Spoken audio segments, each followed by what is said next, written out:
Hello, and welcome to Working Your Way, the podcast dedicated to exploring the journey of authenticity in the workplace and discovering how to navigate it your way. I'm your host, Sandhya Sudhakar. And in this episode, I wanted to share some words of wisdom centered around what I've learned in my first 3 years of independent work as I transitioned from a corporate mindset into an entrepreneurial or a self-employed mindset.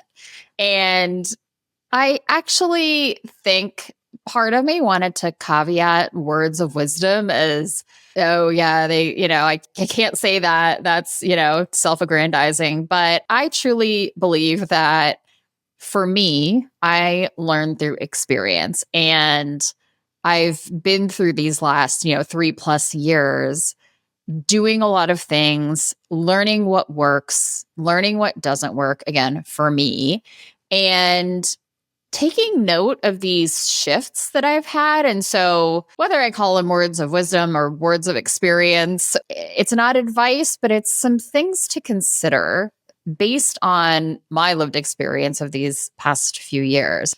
Over the past 6 months, I've been having a lot of these types of conversations. I'll have friends or friends of friends reach out and say, like, hey, I'm thinking about leaving corporate. Like, can I pick your brain? Can we chat about it? I have some questions. And very similar themes come up all the time. And so I figured I would just take the conversations that I've been having and put them into a podcast episode for anyone who may not have reached out or may be curious about this space. I think part of the reason why I keep having these conversations is because a lot of people are looking to leave corporate. And I actually just had lunch with a fellow self-employed entrepreneur friend the other day, and she was saying the same thing, that a lot of people are reaching out, even former clients and organizations, to kind of test the waters on this idea of going independent, going solo, building a consultancy, or, just quitting their jobs in general. And I do think we're in a moment right now of a lot of, I say, burnout. I think it's maybe some unrealistic expectations of how you're supposed to work a full-time job, be on at all times. If you have kids, like, keep them alive, get them out the door, try to keep everyone healthy. And inevitably that's not going to happen. And continuing to operate on all cylinders when we're sick. And there's just a lot of too muchness happening right now. And I think people are probably dreaming for themselves about something that feels a little more doable, a little more achievable, realistic, simple, just taking the foot off of that gas pedal that it's been on all day, every day for the past, for many of us, 20+ years of working.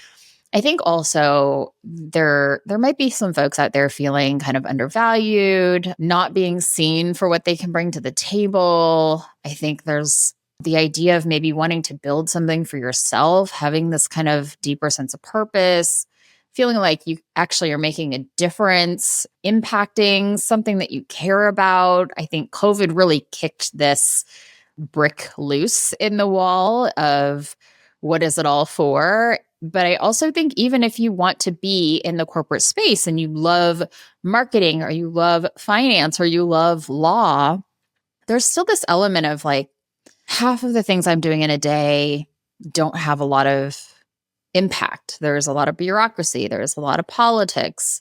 And I feel like maybe I'm wasting time or not using my time well.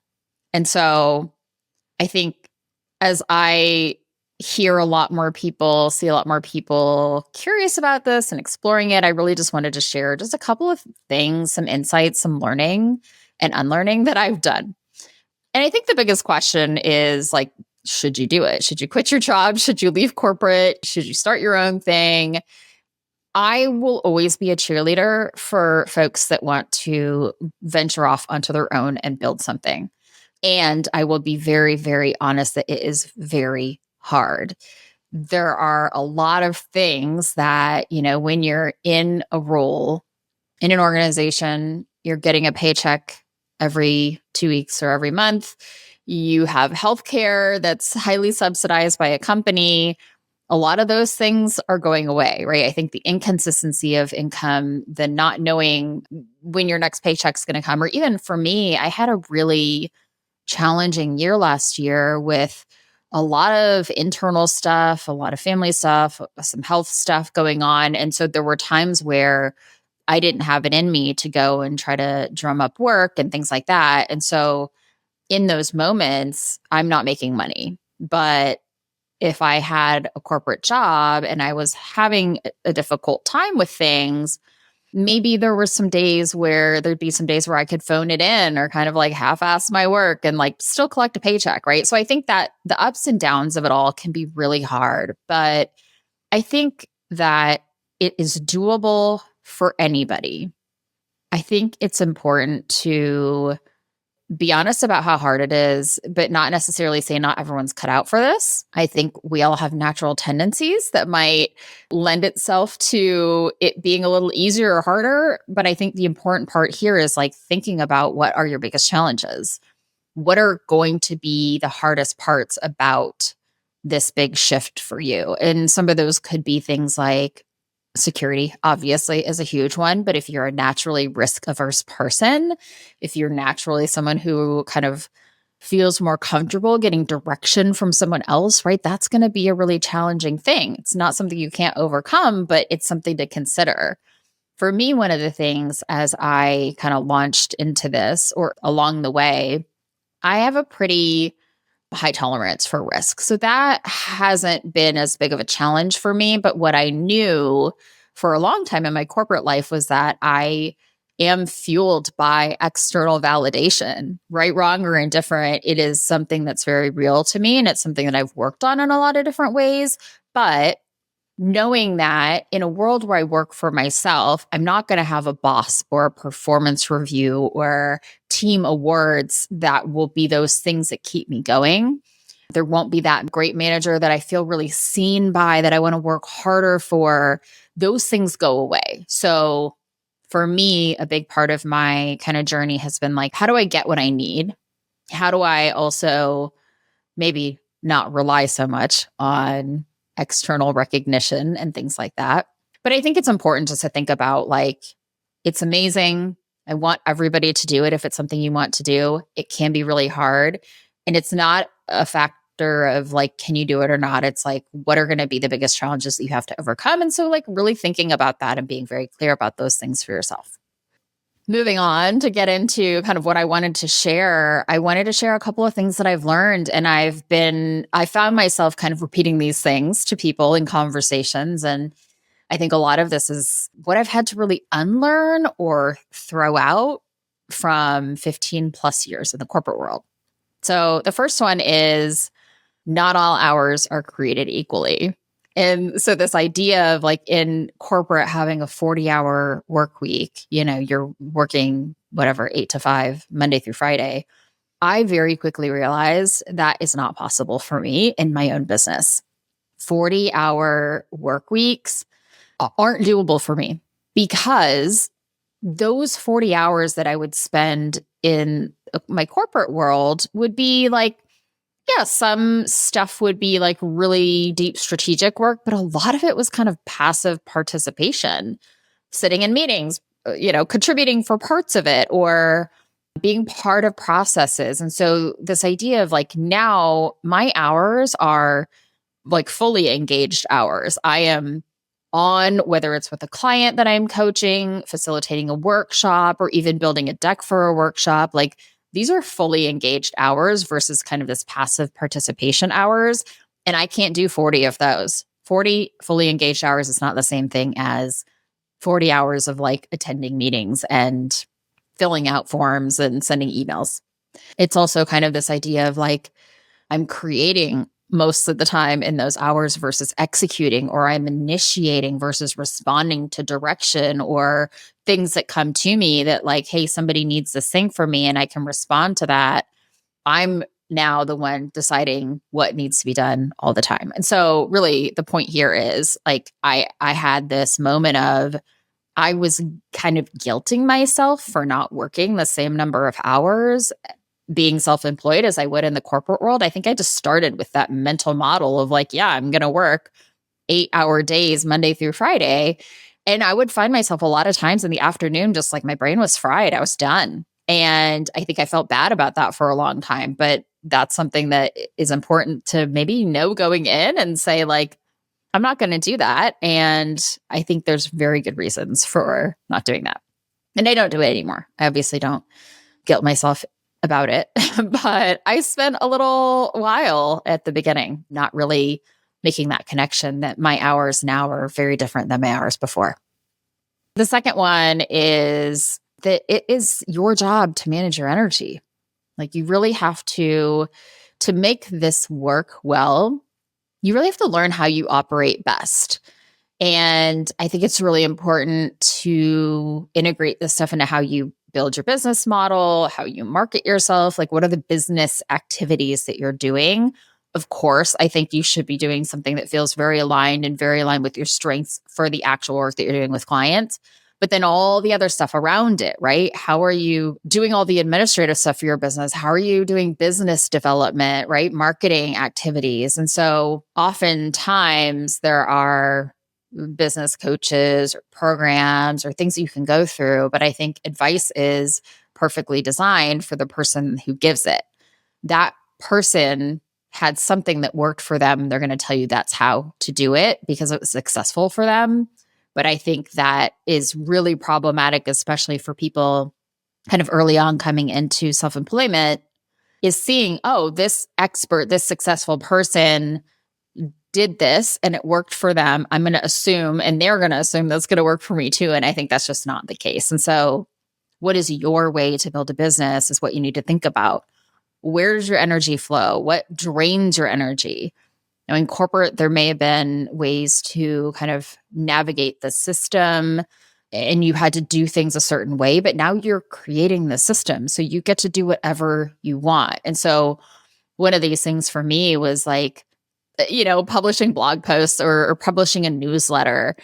And those were things that I thought I had to do early on because those were the things that were on the checklist of like successful solopreneurs. And I very quickly realized like writing for me is really hard and I don't like to do it. And so now I'm thinking about how do I create content so that people understand what I do and what it's like to work with me and put it out into the world in a way that works for me. And one of the big reasons that I do this podcast is just that. It's how do I get my thoughts and ideas out into the world? How do I build relationships with people in a way that actually feels very authentic to me and feels like life-giving versus energy draining? So understanding that it's your job to manage your energy, the world is going to tell you to do a lot of things, a lot of which you don't need to do, but knowing that going in is important.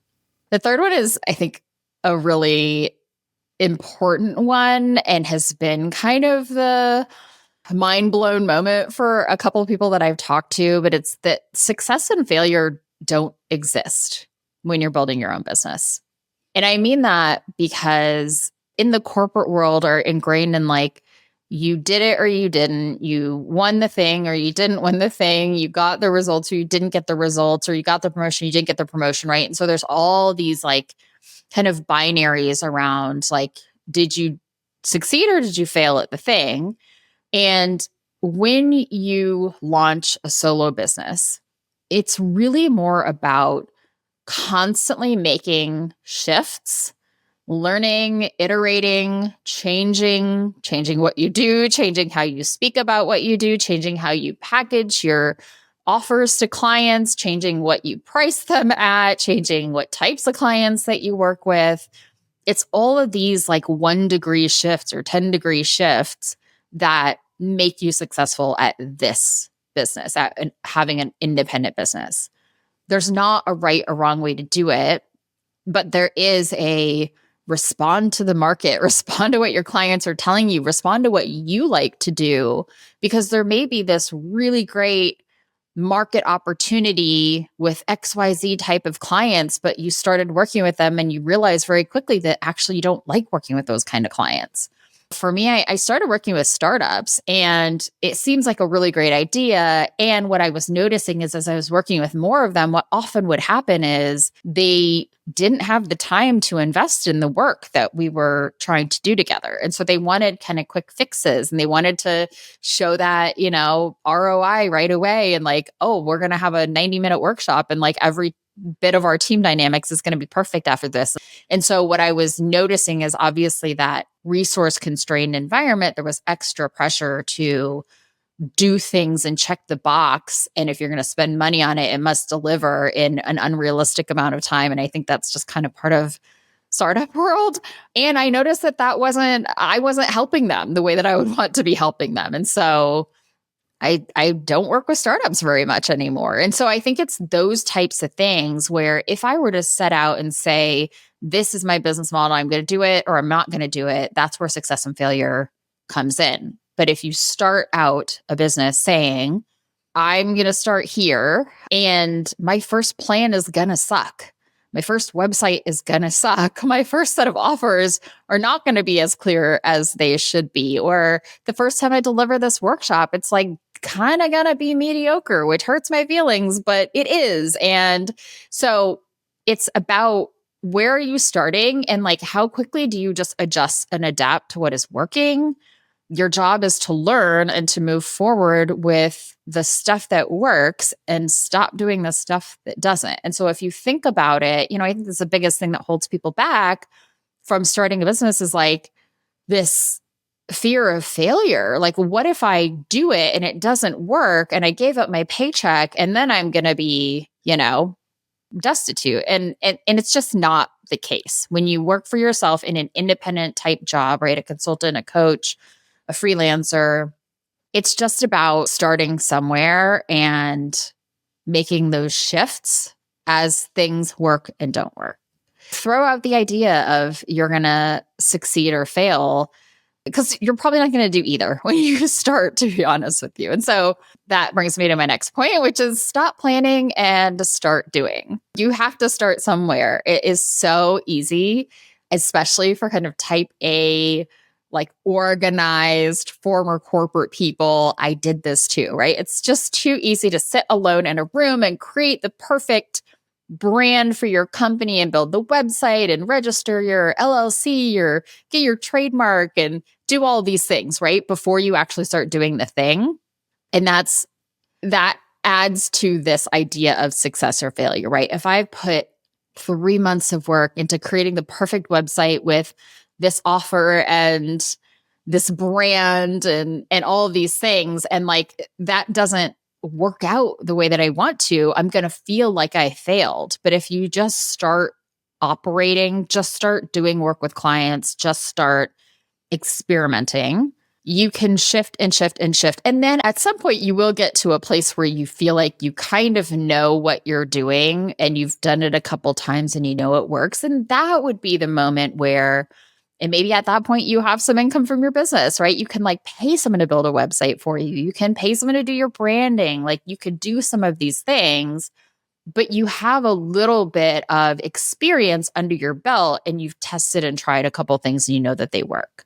So stop planning, start doing. I actually started working with clients before I even technically really knew that I was going to start a business. But also, I did spend, this is funny, shout out to some of my really good friends who were like amazing humans to help me through a lot of the stuff in the pandemic. Natasha and Anja, they were helping me do my branding, my logo, writing a manifesto for my business and purpose statements and things like that. I was really toiling around those things. And here's the funny part is that business name, that website, that logo no longer exists today because I ended up like shifting a lot of stuff about a year later. So stop planning, start doing. Okay. And then the last thing that I will say is don't do it alone. Like never do anything alone. If you start a solo business, know that you are not meant to do anything in a vacuum.